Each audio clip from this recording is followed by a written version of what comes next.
Hey everyone, welcome back to Kevin Reviews. I just finished watching X-Men The Last Stand or X-Men 3. If you're seeing that little tail, that's Tally there, and she wants my attention. But in any case, this is by 20th Century Fox Studios and Marvel Enterprises, directed by Brett Ratner this time, who takes the X-Men, directs this X-Men film, unlike Bryan Singer, who did the previous two.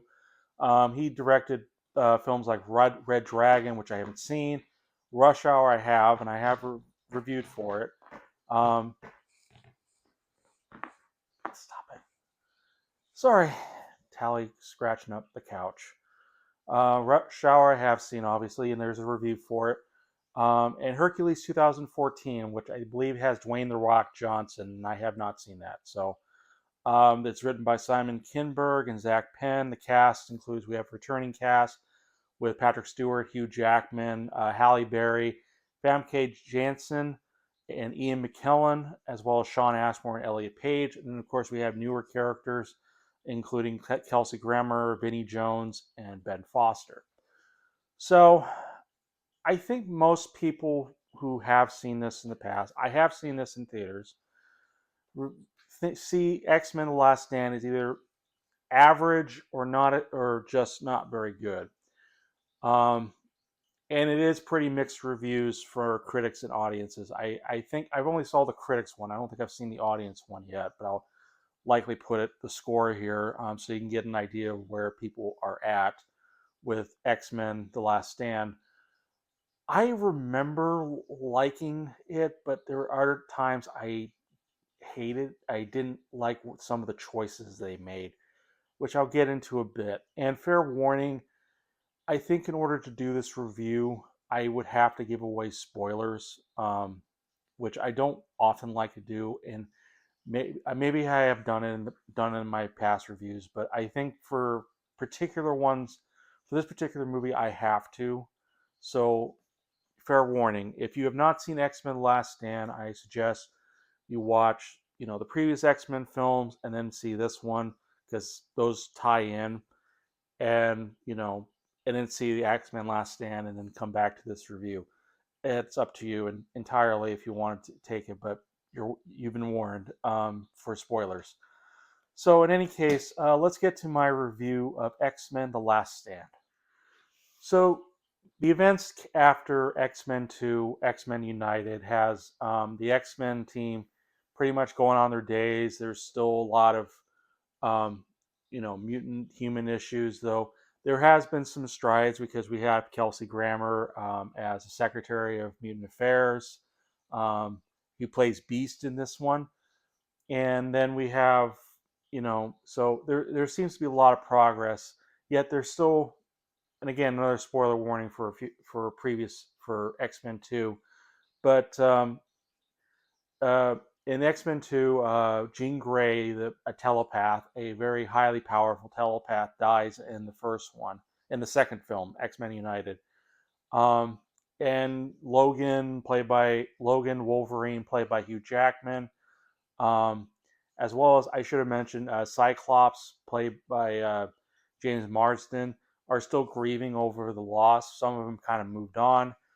But then things start to become chaotic when when humans find a cure for the mutant X gene, that happens to be a mutant boy himself. So they they offer the cure to any mutant willingly, or sometimes they would use it by force. And that's where Magneto comes in. Magneto discovers this, and he decides to take it upon himself to basically start the war that it's been kind of building up from the first film, where he's, again, he's pretty much the antagonist again. But in this case, yeah, he starts the war. He gathers an army. The trailer shows this.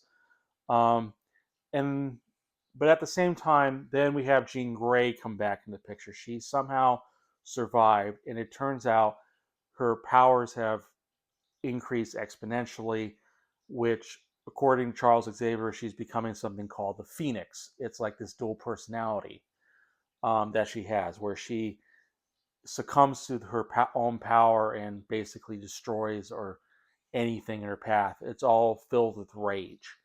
So yeah, so there's quite a lot they're tackling with this one, and I think that's one of the problems, because unlike the first one, where at least it had stuff that was building to, but it was at least an introduction to the film, and it was in its story, and it was very cohesive and easy enough to follow, and it still gets its message across. And the same thing with number two, that had a different antagonist this time, while still having the same antagonist, Magneto, in the first one.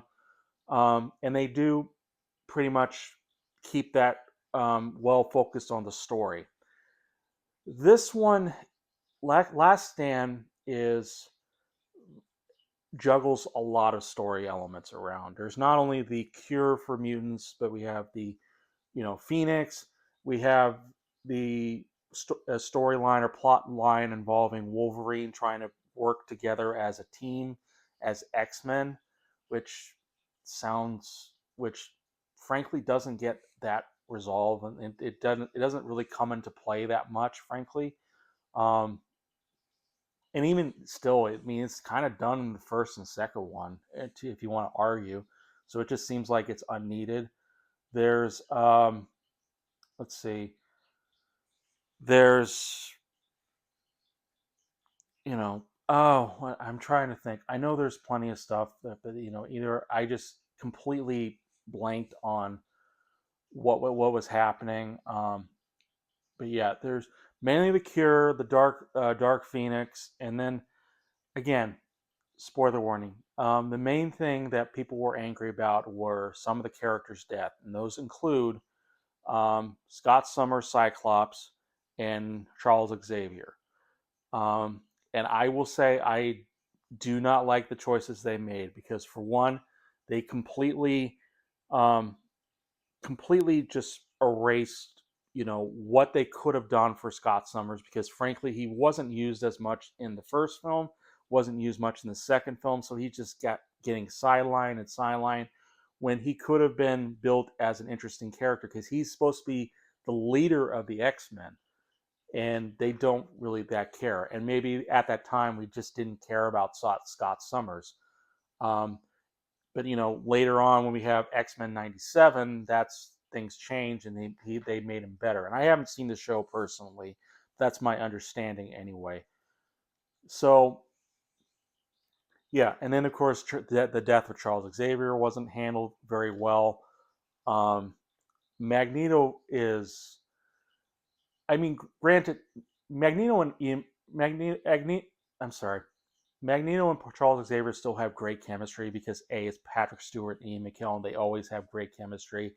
They have fight. They still have the great ideological, um, you know, dilemma that they keep fighting about, where Charles Xavier wants to bring peace for both mutant kind, and humans alike, versus um, Magneto, who wants to basically enslave or destroy humanity for taking down for destroying his own mutant kind. So, and Magneto tends is start we start seeing Magneto lose it quite a bit, because there are moments where he at times doesn't even seem to care about his mutant kind, because even like when he has an army of mutants, he sends like the you know he sends basically uh, the lower mutants to basically fight and whatever, when he holds certain the stronger guys back. So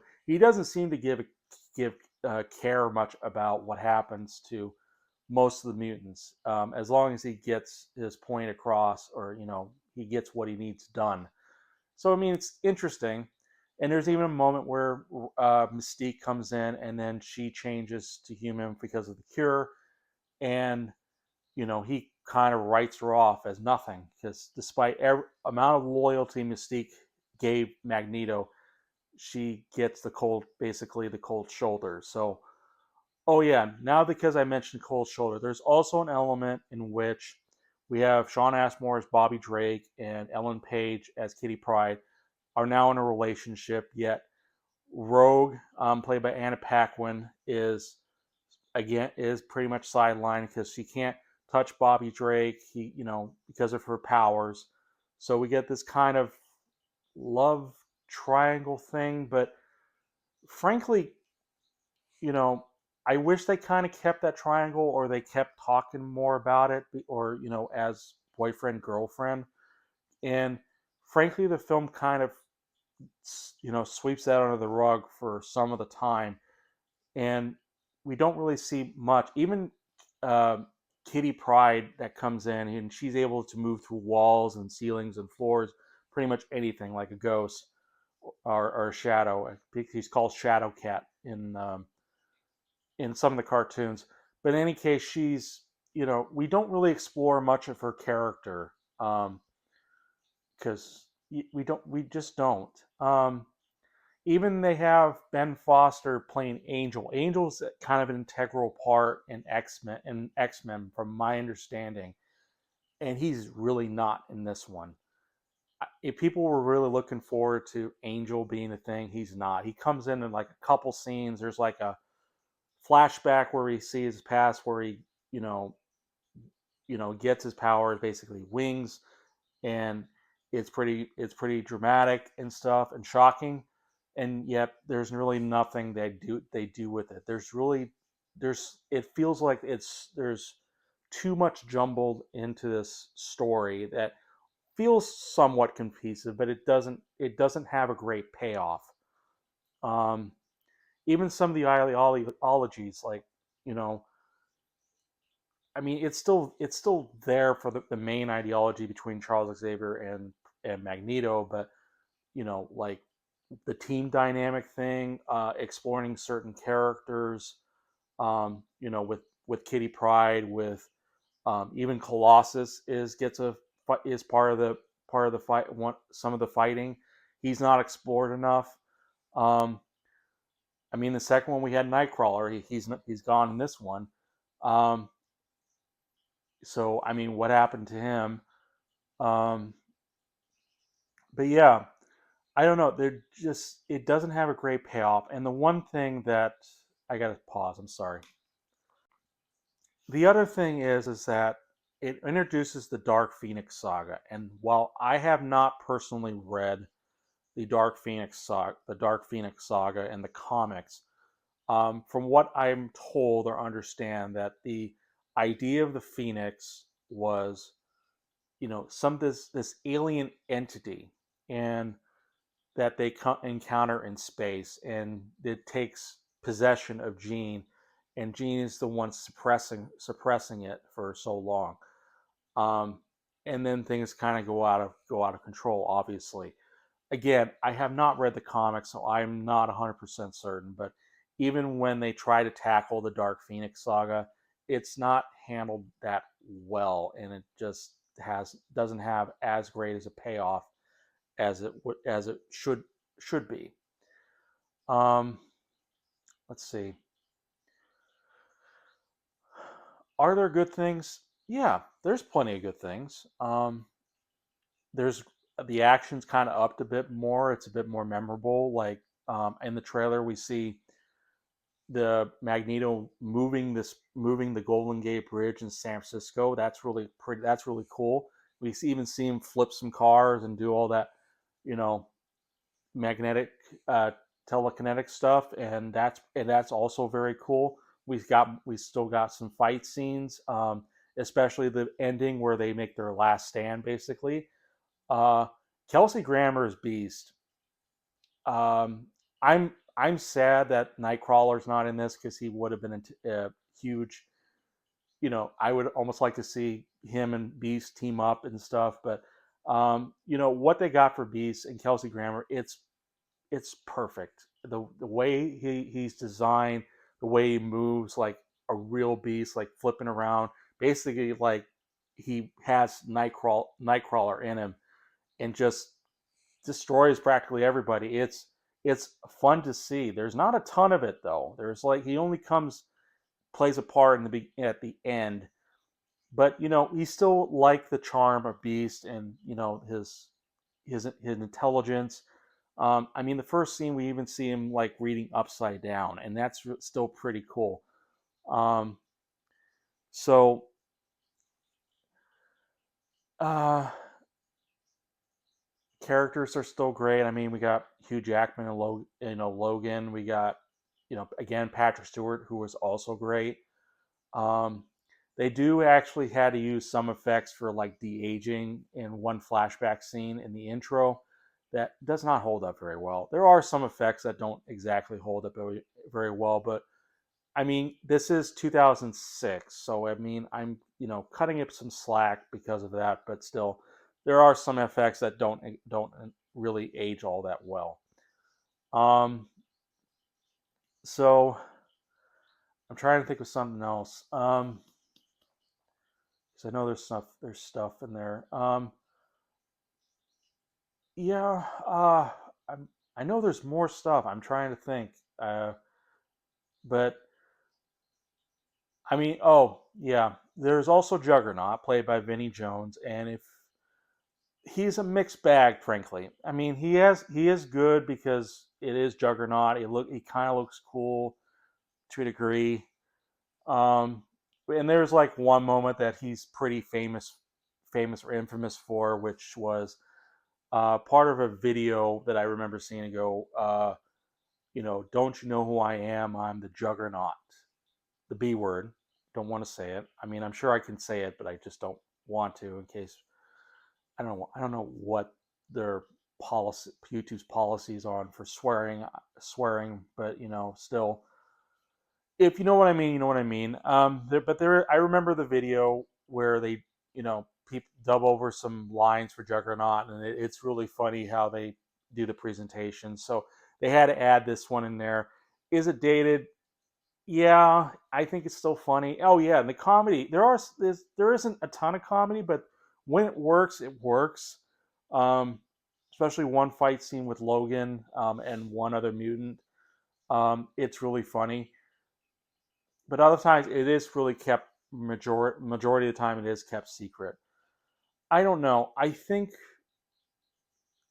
I mean those are mainly the good parts, and there again there's great action scenes. There's great ideas there that sometimes has a good payoff. Other times it doesn't go that far enough. That frankly that's the fault of this movie. It's juggling so much. I mean, again we have this idea of a cure, and there was plenty of moments where they keep talking about how you know the cure is to solve certain mutants who feel that their gifts are a curse versus it's eliminating the species. According to Magneto, he sees the cure as basically destroying a race. So so you got all these ideologies. Even Storm feels like that we're not disease, we're not whatever. So there's a lot of things they do for that. So I mean, at least that's appreciative. But yeah, I think because they juggle so much story elements and plots and stuff and whatnot, that a lot of it does kind of end up on the sidelines or don't exactly um, follow through. Really, um, there's even moments that kind of sets things up, and there's an end credit scene that, frankly, doesn't really go anywhere. It it's really not needed. So I don't know. I don't think this is a bad movie by any means, but I don't think it definitely is not the strongest of the X-Men films. Um, at least for in the trilogy. I mean, we'll get to some of the later X-Men films, but I think in the original trilogy, it's not the strongest. So with that said, there's still plenty of good stuff. I would recommend this, even if you haven't, if even if stuff doesn't add to a great payoff. But there are some great action scenes. You got Kelsey Grammer's Beast. You still got the other characters that that you love and know. Um, and I should also mention they don't exactly go in regarding to Juggernaut. Um, I actually know a little bit more about Juggernaut because he's supposed to be the half brother of Charles Xavier, though they don't go anywhere near that. And as well as the fact Juggernaut is not a mutant, he has some gem called Sidorak that gives him this huge this colossus, well, not colossus, but because there's but this great amount of strength that he can base, that he goes after his half brother. So he's not like the comics. He's not that integral part to the story, except for the line he says, but otherwise he's not integral. He's not integral. So I mean, I don't mind the change. Um, I mean, most people were okay with Tobey Maguire not having web shooters, so instead it just comes out of his wrists. So I think that's fine. So it didn't bother me that much. And yeah, I think I would give X-Men: The Last Stand 3 stars. It's definitely not the best movie, but it wouldn't say it's like the worst or don't go see it. It has good stuff in it. Like I said, Kelsey Grammer is one of the best things about the film, and there still has moments where it keeps talking about certain dilemmas and thoughts. It just doesn't go that far, and characters are not explored. Again, Kitty Pryde, Angel, um, some pretty good important characters are not explored. The choices involving the deaths of some of the characters I mentioned, Scott Summers, Cyclops, where they don't use him in the past films, and you think, oh, he's going to be used more. They don't. And of course, Charles Xavier. So, yeah, I think I give it 3. Definitely not the strongest, but it's high, not by any means bad. So, what are your thoughts on X-Men Last Stand? Leave it in the comments below. Give a like or dislike the review if you wish, and feel free to subscribe to my channel. And I will see you guys in the next review. Bye.